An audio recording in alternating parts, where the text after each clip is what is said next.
So, ang pinapakita rito, pag sinabi ni James, the poor man has been chosen by God to be heirs of the kingdom, ang ibig sabihin nito na lahat ng bagay na may koneksyon sa kaligtasan na pwedeng ilagay, yung eternal reward, yung lahat ng blessings na kasama sa ating kaligtasan, yung kalangitan at kung ano-ano pa, yan ay kasama dito sa kingdom of God.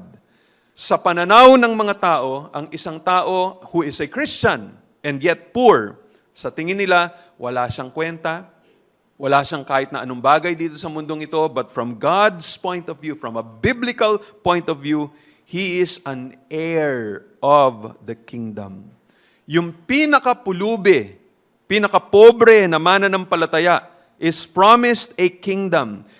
He will reign with Jesus Christ. He will be seated in Christ in the midst of God's throne. He will enjoy the reign that the Son of God enjoys. He is an heir of God, a joint heir with Christ, sabi nga ng Romans chapter 8 and verse 17. Itong mga taong ito, they have an inheritance incorruptible, undefiled, and one which will not fade away. Now, sino sa kanila ang merong ganito? Are they just the poor? Kung ikaw ba'y pobre, automatic ganun? No. Clarify ito dito ni James. Sabi niya rito, to them that love Him. To them that love Him. Now, remember, sa unang bahagi, he was talking about itong mga taong ito, people who have the faith in the Lord Jesus Christ. So, dalawang bagay ang pinapakita rito. Itong mga pulubi na ito, na sinasabihan dito ni James, who will be heirs of the kingdom, are those who have faith in the Lord Jesus Christ and who love Him. Kung wala kang pananampalataya sa Panginoon at hindi mo mahal ang Panginoong Hesus, hindi ka kasama rito. Hindi ka kasama dito sa heirs of the kingdom. We should ask ourselves, no, yung mga, kung meron dito, mga mahirap, feeling ninyo materially, kulang kayo sa salapi, kayo ay talagang nagre-renta lang o nakikitira lang, no? Kokonti lang ang inyong damit, hindi pa mailagay sa isang suitcase na maliit. So talagang wala kayo, isang kahig, isang tuka kayo. Pero itong pangako o sinasabi ng Panginoon sa inyo, kung kayo ay may totoong pananampalataya at mahal nyo si Jesus Christ, and it is manifested in your good works. So meron kayong totoong relihiyon. Iniingatan nyo, nakikita yung inyong pananampalataya at pag-ibig kay Kristo sa pag-iingat ninyo sa inyong mga salita, sa inyong willingness to help those who are helpless, who are needy, the poor, the widows, no? Pagka pinadala ng Panginoon Diyos sa inyong buhay, you are more than willing to support them and to help them. And you keep yourself from being stained by the world. So ito yung mga bagay na nagpapakita ng true religion. Iyan ang mga kasama who will be heirs of the kingdom. Pero ano nangyari? Dito sa iglesia o mga iglesia na sinusulatan ni James, iba ang naging pananaw ng ibang mga tumatawag sa kanilang sarili na mga Kristiyano. Imbis na tumaas ang pagtingin nila dito sa mga pulubi na ito na malakas ang pananampalataya, sila na merong napakagandang kinabukasan in the future, o sila ngayon are already heirs of the kingdom of God. Imbis na maging maganda yung pagtingin nila, they rejected these people at ang binibigyan nila ng pabor yung mga mayaman. Kaya ano sabi ni James sa kanila dito sa verse 6? You have dishonored the poor man. Again, hindi lang ito poor na pinag-usapan natin. You have dishonored the poor man, the man who is a Christian and yet he is poor. O yan yung nangyari sa kanya, you have dishonored Him. Ang Panginoon Diyos, no, in His sovereign will, eto mga pinipili niya para sila'y maligtas, tapos ikaw, hindi sila yung pinipili mo o hindi sila yung pinapakitaan mo ng pabor. So, it is so contrary to the nature and the character of God. Ininsulto mo yung mga mahirap na yon. You know, there is a case like that in the New Testament. This is what you find in 1 Corinthians chapter 11. Very interesting itong portion na to. Kung titingnan ninyo itong 1 Corinthians chapter 11, verses 21 and 22. This is a case of the Lord's Supper. Makikita niyo kung ba't ganito ang pagkakasabi ni Paul rito, no? Simulan natin sa verse 17. Sabi dito, "But in the following instructions I do not commend you, because when you come together, it is not for the better, but for the worse. For in the first place, when you come together as a church, I hear that there are divisions among you, and I believe it in part." Then pagkatapos siyang nabalitaan yun, tinira niya kaagad ni Apostle Paul. Sabi niya, "For there must be factions among you in order that those who are genuine among you may be recognized." Tapos itong paliwanag niya kung ano daw yung nabalitaan niya. "When you come together, it is not the Lord's Supper that you eat, for in eating, each one goes ahead with his own meal." So kita nyo? Sabi niya, sa Lord's Supper ninyo, may mga iba, yung iba sa inyo, kinakain na yung mapagkain. One goes hungry, another gets drunk. What? Do you not have houses to eat and drink in? Or do you despise the church of God and humiliate those who have nothing? What shall I say to you? Shall I commend you in this? No, I will not. So ano nangyari rito? Bakit merong sitwasyon dito? Yan, yung iba sa kanila busog na, yung iba pa nga sila lasing na, habang yung iba gutom pa. Dahil nga potluck, so nangyari dito, yung mga mayayaman, dala na nila yung kanilang mga lechon de leche, mga inumin nila, noon, yung alak, iniinom nila yon, o sweet wine, kailangan maraming-marami bago ka malasing. Tapos yung mga pulubi, pagpunta ng church, wala silang dala-dala kasi pulubi nga sila Umaasa lamang doon sila sa iba. Pero ang ginawa ng mga mayaman, hiniwalay nila yung kanilang sarili. Tinago nila yung kanilang mga pagkain. Hindi nila shinare doon sa mga pulubi sa loob ng iglesia. So nangyari, busog na yung mga mayayaman, nalasing na nga yung iba sa kanila, habang yung mga pulubi sa kanila, umuwi, gutom. Napahiya yung mga pulubi. Sabi ni Paul, binastos nyo sila. Sabi niya, "You humiliate those who are nothing. You despise the church of God." Ito yung isang example nito na pinapakita rito. No, na etong ginawa nitong mga taong ito na hindi nila kinonsider, hindi nila tiningnan ng mabuti kung sino itong mga taong ito na kanilang binastos. Sabi ni Paul, binastos nyo the church of God. Ang Panginoong Diyos ang may-ari nitong mga taong ito, at tingnan nyo kung ano ang inyong ginawa. So you have dishonored the poor man, at sila pa, anak sila ng Panginoong Diyos. They are heirs of the kingdom. So yan ang sinasabi rito. So this is a picture of total insensitivity, selfishness on the part of those who had something in life. No? So yan ang sinasabi ni Paul dito. Mali ang inyong attitude. Pag ganyan ang attitude nyo towards the poor, kumokontra kayo sa Panginoong Diyos, sa Kanyang purposes, sa Kanyang will. So that's the first thing. Now here is the second reason why partiality is wrong. Partiality is wrong because it aligns you with God's enemies. Ito naman yung kabila nun. Kanina, pagka nineglect mo yung poor, kumokontra ka sa kalooban ng Panginoon. Pero dito naman sa kabila, pagka yung mga mayayaman naman ang pinapaboran mo lang, then you are aligning yourself with God's enemies. Now, here is something that James says about the rich. Now, gusto kong klaruhin ito, no? This is a general principle. And it appears like, ang sinasabi ni James dito are not those who are rich inside the church. Mukhang ang sitwasyon dito na nangyari, merong mga mayayaman na unbelievers na pumasok doon sa iglesia, and then ito yung mga Kristiyano doon, remember, karamihan sa kanila pulubi, parang tingin nila, naku, may trophy kami. May mga mayayaman na pumapasok sa aming iglesia at nagpakita kagad sila ng pabor at ng special na attention doon sa kanila.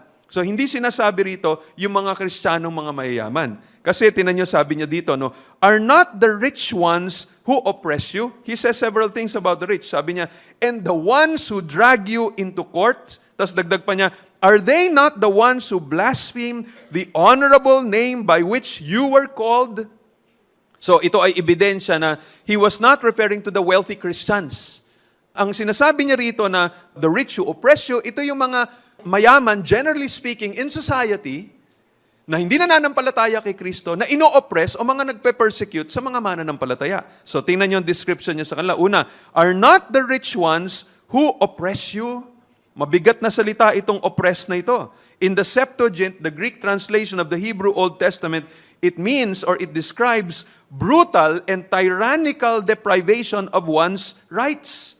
Brutal ito, tyrannical. And pinapakita nito, ito ang greatest and strongest opposition and oppression na nanggagaling dito sa mga mayayaman. Makikita natin ito sa New Testament, particularly sa mga Sadducees. Grabe at posible, sabi ng ibang Bible teachers, maybe James is referring to the Sadducees dun sa kanilang persecution na ginagawa dun sa iglesia, the oppression na kanilang ginagawa dun sa kanila. Now, pakinggan niyo sinabi ni William Barclay about this. This is interesting, sabi niya. In the society which James inhabited, the rich oppressed the poor. They dragged them to the law courts. No doubt this was for debt. At the bottom end of the social scale, men were so poor that they could hardly live, and moneylenders were plentiful and extortionate. In the ancient world, there was a custom of summary arrests. Hindi ka na kailangan tumawag ng pulis. Yung mga mayayaman, pag nakita nila yung taong nakagawa ng kasalanan sa kanila, i-arestuhin na lang nila sila mismo. If a creditor met a debtor on the street, he could seize him by the neck of his robe, nearly throttling him and literally drag him to the law courts. That is what the rich did to the poor. They had no sympathy. All they wanted was the utmost farthing. It is not riches that James is condemning, it is the conduct of riches without sympathy. So ito yung nangyari dito, talagang walang patawad, walang awa. Na ginagawa ng mga mayayaman dito sa mga mahirap, they were oppressing the poor. Generally, yun naman yung mga mayayaman na nag-oppress ng mga mahirap at lalo na ng mga Kristiyano. Merong interesting story dito na binanggit si J. of Thomas na gusto kong basahin sa inyo.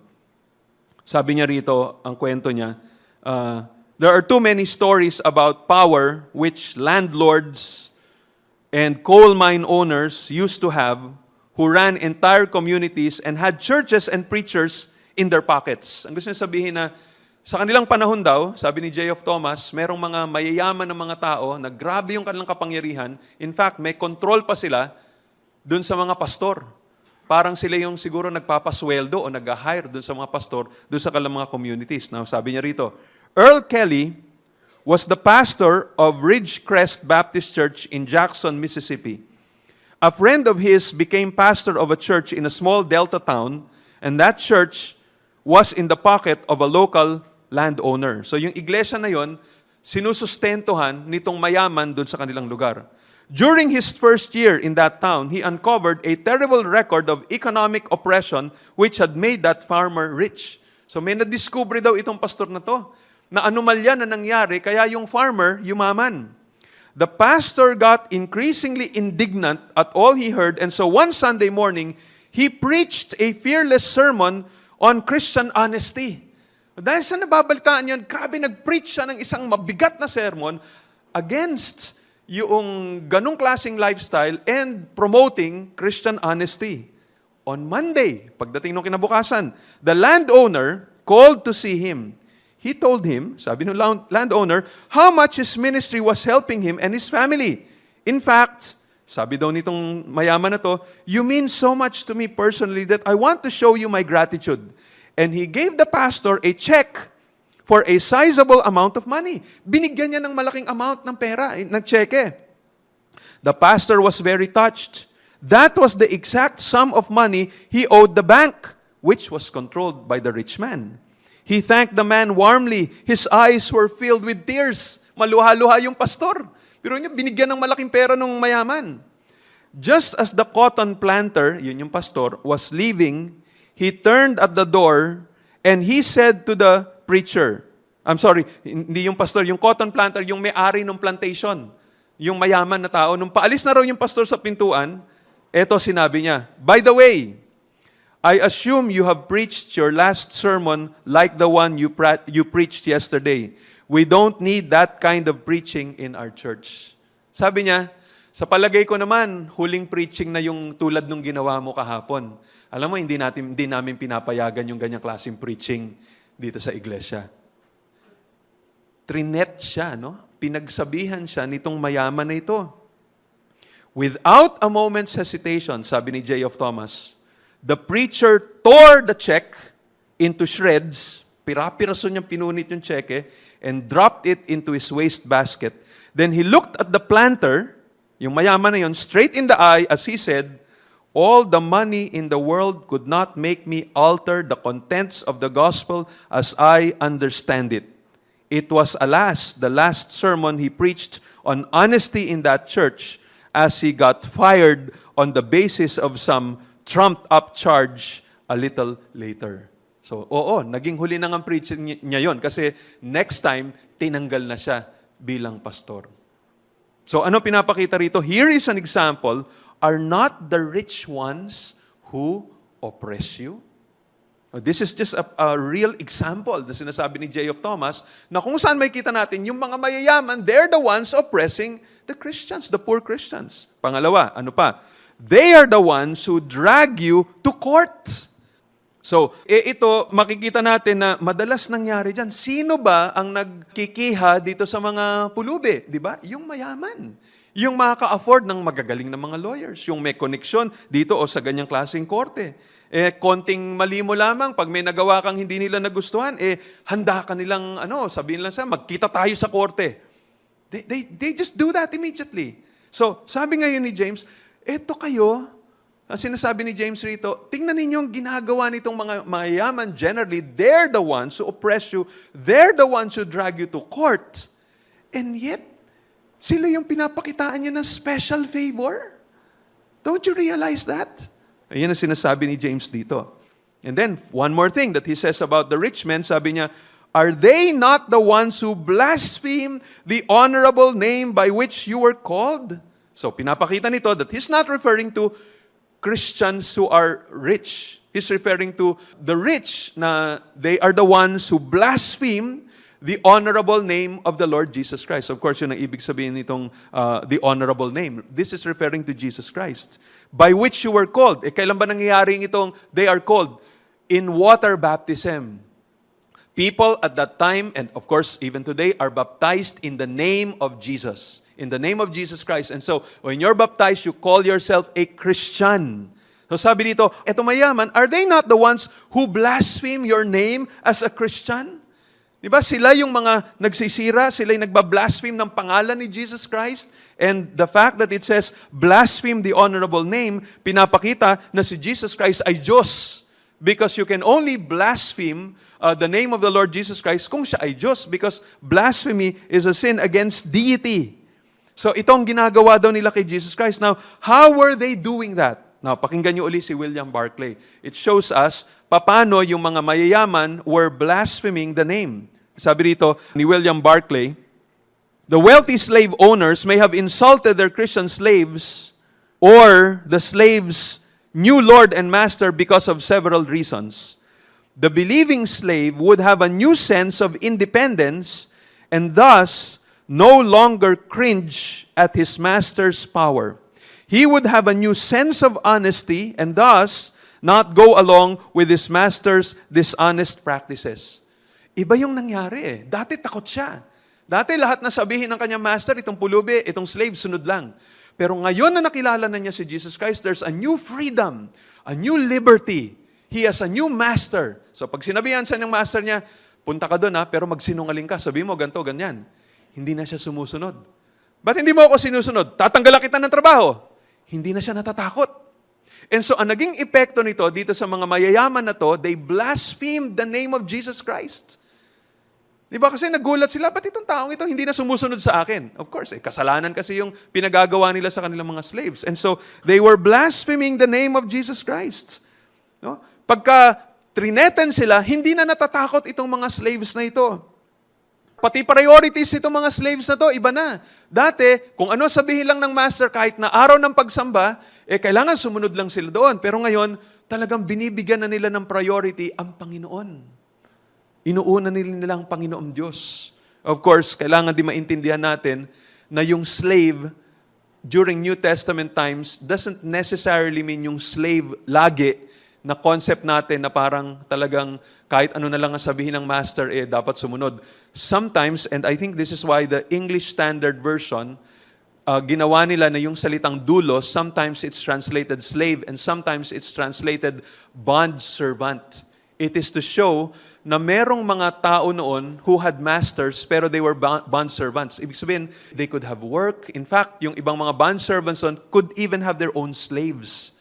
Hindi sila talaga slave in the sense na yun nga parang kasangkapan lang ng master. Merong ibang klaseng level ng relationship itong mga ito with their masters. And so, merong itong mga taong ito na nakita nila na priority na nila si Jesus Christ. Sa araw ng pagsamba, they would serve the Lord. And so again, this is another reason kung bakit galit na galit itong mga masters na ito sa kanila. And so they were blaspheming.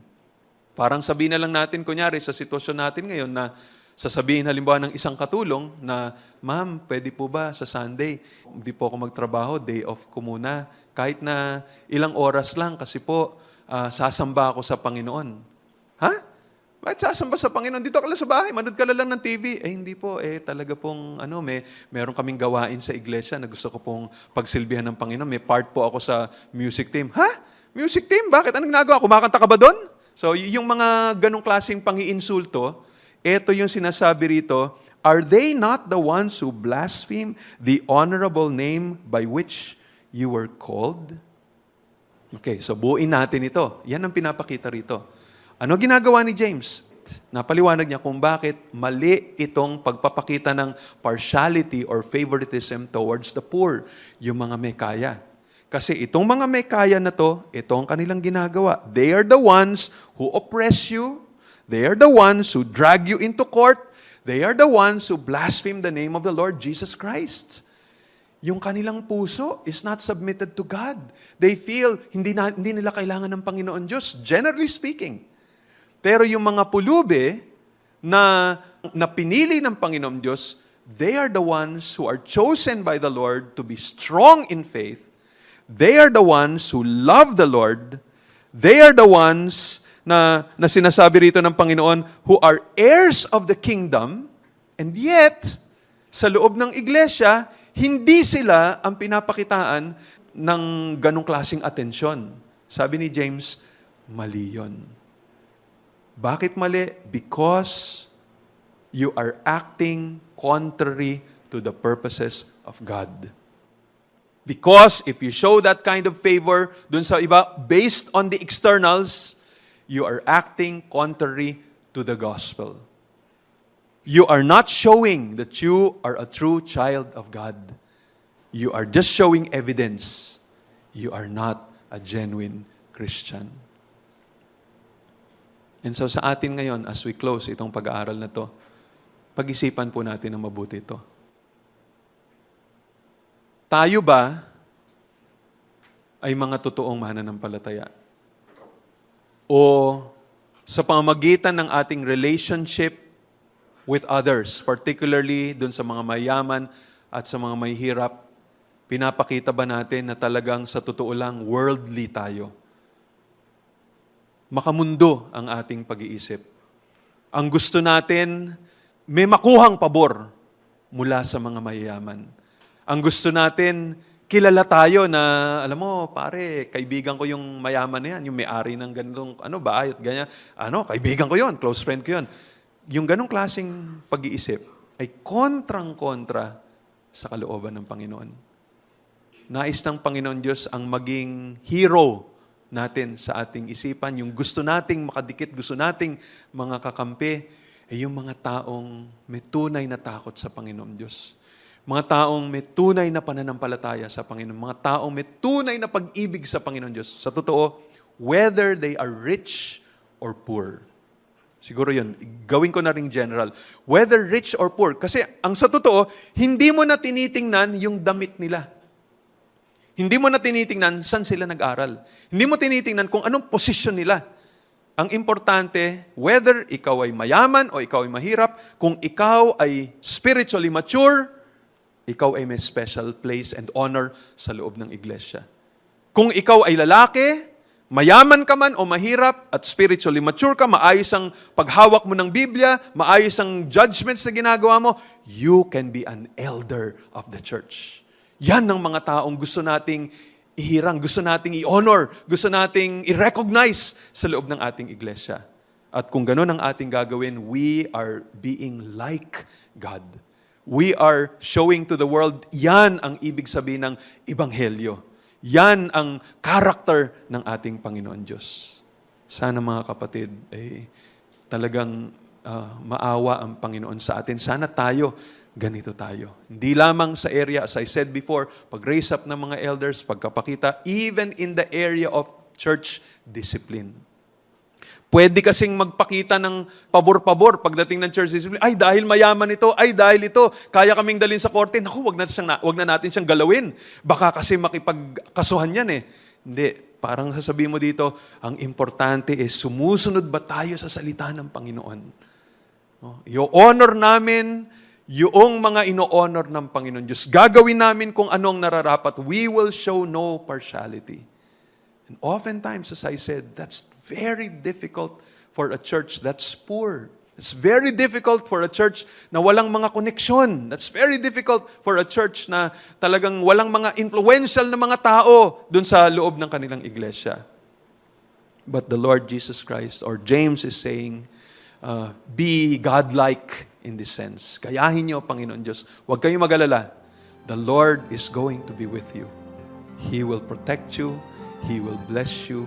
He will guide you if you will walk according to His ways. And even if you're oppressed, even if you're killed, in the end, you will receive a great reward.